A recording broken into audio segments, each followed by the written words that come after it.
tapi sejatinya dia nggak berdoa. Dia nyuruh Allah.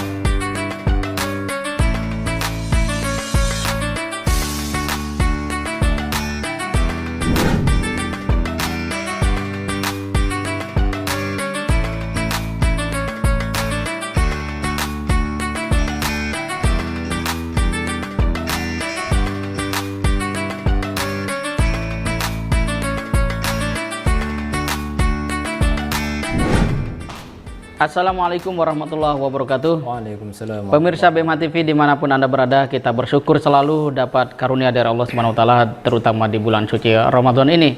Semoga kita semakin menjadi orang yang terdepan di dalam kebaikan, salah satunya dengan menyempatkan diri tadabbur Al-Quran. Tidak sempat melakukan seorang diri di rumah, ada channel BMH TV yang menyajikan tadabbur harian Ramadan. Langsung saja bersama saya ada Ustadz Ruhul Muhammad.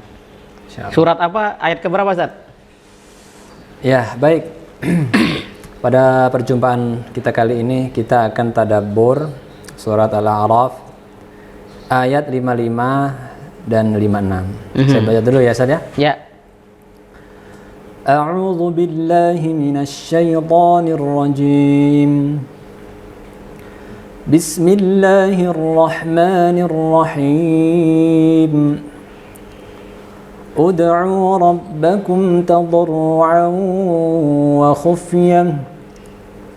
Innahu la yuhibbul mu'tadin.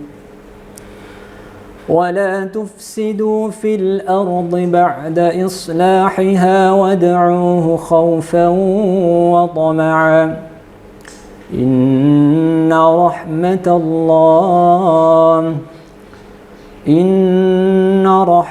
الله قريب من المحسنين. Berdoalah kepada Tuhanmu dengan rendah hati dan suara yang lembut. Sesungguhnya Dia tidak menyukai orang-orang yang melampaui batas. Janganlah kamu berbuat kerusakan di bumi setelah diatur dengan baik. Berdoalah kepadanya dengan rasa takut dan penuh harap. Sesungguhnya rahmat Allah sangat dekat dengan orang-orang yang berbuat baik. Masya Allah. Subhanallah, ini ayat ini ya. Apa yang membuat Ustadz terkesan dengan ayat ini? Ya, ini adalah salah satu adab dari berdoa yang diajarkan oleh Allah dalam Al-Quran. Bahwa disebutkan doa itu adalah mukhul ibadah. Doa adalah pokoknya ibadah. Makanya namanya pokok itu harus kelihatan rapi ya kan. Jadi kalau Ustadz foto itu yang dikelihatin kepalanya ya. Ya. Itu harus kelihatan rapi, terhormat. Nah, ini adalah cara bagaimana kita memohon kepada Allah. Ud'u rabbakum tadarru'an wa khufyah. Berdoalah kepada Tuhanmu dengan cara tadarru', rendah diri, wa khufyah, dan rasa takut ya. Ya, tadarru'an wa khufyah. Innahu la yuhibbul mu'tadin. Sesungguhnya Allah tidak menyukai orang-orang yang melampaui batas. Jadi artinya melampaui batas itu dia berdoa tidak sesuai dengan kapasitas yang seharusnya dia minta. Gitu. Oh, ada ukurannya? Ada ukurannya. Seperti apa, Ustaz? Iya. Jadi kita berdoa sesuai dengan kapasitas yang mungkin kita akan dapat. Berdoa yang melampaui batas itu misal, ya Allah, terbangkanlah aku ke Mars. Ya. Mungkin kan? Iya. Mungkin? Ya mungkin saja. Ya terserah lo kan kalau mau mengabulkan panda. Tetapi dalam kondisi itu Allah tidak suka. Ya. Kalau Elon Musk bolehlah, silahkan. Ya Allah, saya punya SpaceX. Izinkan saya terbang ke Mars itu kalau Elon Musk Islam ya. Iya. Sayangnya Elon Musk nggak Islam. Iya. Nah, jadi artinya di sini berdoa yang melampaui batas itu artinya kita dilarang untuk berdoa yang berlebihan. Kita doa aja apa yang bisa kita mungkin dapatkan ya. Kalau melampaui hukum alam ya. Iya, melampaui hukum jangan. Ya, itu. Wala tufsidu fil ardi ba'da islahiha selanjutnya. Dan jangan merusak ya setelah Allah memperbaiki. Wad'uhu khaufa wala tufsidu fil ardi ba'da islahiha wad'uhu khaufa wa tama'a. Dan mintalah kepada Allah dengan rasa takut dan toma'ah. Toma'ah itu penuh pengharapan.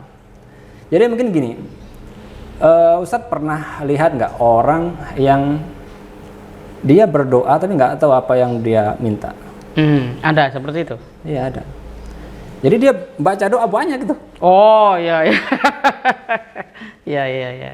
Semua disebut. Semua diminta disebut. Dibaca. Nggak tahu apa yang diminta. Ya. Itu nggak benar itu. Itu adabnya nggak dipakai. Kira-kira Allah kasih nggak? Ya insya Allah ya sulit untuk Allah kasih itu karena nggak pakai adab. Perintahnya adalah ud'u rabbakum tadarru'an wa khufyah innahu la yuhibbul mu'tadin wa la tufsidu fil ardi ba'da islahiha wad'uhu khaufan wa tama'an. Khaufan wa tama'an. Ya, dari sini kita dapat pelajaran bahwa jikalau doa itu memenuhi standar bagaimana Allah itu berikan caranya, insya Allah doa itu akan dikabulkan. Sebagaimana ulama mengatakan doa yang mudah dikabulkan adalah doa yang muncul dari hati, didasari oleh kerendahan diri dan pengharapan kepada Allah. Ada orang berdoa, tapi sejatinya dia nggak berdoa, dia nyuruh Allah. Ya. Memang sih antara doa sama nyuruh itu beda tipis. Misal contoh begini ya. Saya minta ke Ustadz saya nyuruh saya. Pak Ustadz, tolong ambilkan kursi itu ke saya. Kalau saya itu minta tolong kan, artinya berdoa kan. Sekarang saya nyuruh, Pak Ustadz ambilkan kursi itu ke saya. Bedanya apa? Tolong. Beda tipis. Yang satu minta tolong, yang satu nyuruh. Nah, kadang orang itu nyuruh sama Allah itu. Nah, dia minta agar dikabulkan doanya, tapi dia nggak khaufan, gitu. Dia nggak takut melanggar larangan Allah. Dia nggak takut nggak menjalankan sunnah-sunnah Rasul. Doa aja. Ya. Dan juga nggak tomaan, nggak mengharap. Artinya apa? Dia berdoa itu sekedar untuk menguji benar gak sih Allah kasih. Ya, ini adab doa yang tidak diterapkan. Nah, model-model doa seperti ini ya jangan harap segera dijabah sama Allah. Begitu. Bentuknya gimana itu? Tadarruan itu, wa khufiyah itu. Kalau apakah seperti selesai sholat begini atau seperti apa yang diteladankan atau dilakukan oleh para nabi gitu? Sebenarnya doa tadarru itu artinya ada merendah diri. Jadi merendah diri itu memang betul-betul kita itu butuh dengan doa itu. Jadi kita bukan doa bukan formal gitu. Bukan ya? formal. Ya. Ya kan kita kan lihat kebanyakan orang doa formal aja. Baca doa, baca gitu. Nah, itu yang nggak memenuhi adab. Tadarru harus merasa bahwa ya Allah memang benar-benar aku mau ini. Begitu. Jadi perasaan hati ya. Iya. Tadarruan tuh hati. Karena memang doa itu adalah kepalanya ibadah. Kalau kepalanya nggak jelas gimana? Gitu. Betul. Tidak ada fungsi badan. Nggak ada fungsi badan. Nah, baru nanti ketika ada masalah, ada musibah, doanya jelas. Itu nggak bisa begitu, ya kan?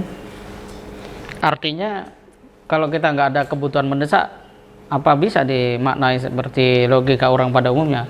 Berarti nggak usah doa. Aku nggak ada rasa butuh betul gitu kan misalnya kayak gitu. Gimana itu? Padahal kan segala hal kita harus berdoa nih di awal. Gimana itu, Ustaz?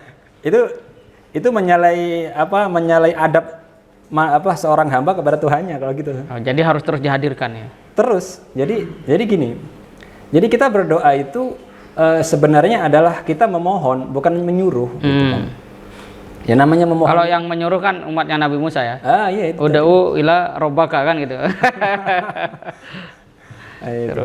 Suruh berdoa kepada Tuhanmu gitu kan. Mintalah Tuhanmu supaya memunculkan, menumbuhkan, gitu. Menumbuhkan apa itu namanya sayur-sayuran kayak timun, ya. Nah, jadi bukan seperti itu doa. Jadi adab doa yang diajarkan oleh Allah pada umat kita umat Islam ini adalah seperti itu. Tadarruan wa khufiyah. Apa seperti doa Nabi Zakaria itu? Yang gimana? Nabi Zakaria itu kan doa Zakaria Robba, terus selanjutnya itu kan ada itu penjelasannya bahwa Nabi Zakaria berdoa dengan suara lembut. Oh iya. Iya. Jadi doa Nabi Zakaria itu beliau meminta keturunan. Ya. Dan dia mengatakan, aku tidak pernah lam akun bidu'aika Robbi Syakia. Aku tidak pernah putus asa dengan berdoa kepadamu. Itu gimana? Ya. Jadi Nabi Zakaria itu dalam kisah ya di beberapa sumber, beliau meminta keturunan itu sejak usia sebelum tua itu. Tapi Allah kasih keturunan Yahya ini ketika beliau sudah tua. Sangat tua ya. Artinya beliau doa itu panjang. Begitu. Dari muda sampai tua begitu. Jangan berhenti ya. Jangan berhenti. Jadi nggak berhenti. Gitu. Apakah doa Nabi Zakaria kalau demikian itu nggak dikabulkan oleh Allah karena faktor X? Nggak juga. Karena Nabi kalau berdoa pasti dikabulkan. Itu adalah sebagai pelajaran sebetulnya untuk umatnya bahwa berdoa itu jangan melulu ketika belum diijabah dalam waktu tertentu yang kita harapkan, terus kita berhenti. Iya. Nah itu nggak bisa begitu. Adabnya kurang. Ya, artinya pelajarannya adalah doa saja terus, gitu kan, sampai Allah yang memutuskan. Ya, dan dari kisah Nabi Zakaria itu Allah ingin memastikan bahwa setiap doa yang terus menerus pasti Allah kabulkan, gitu saja. Pasti Allah kabulkan. Jadi ud'uni astajib lakum itu hak.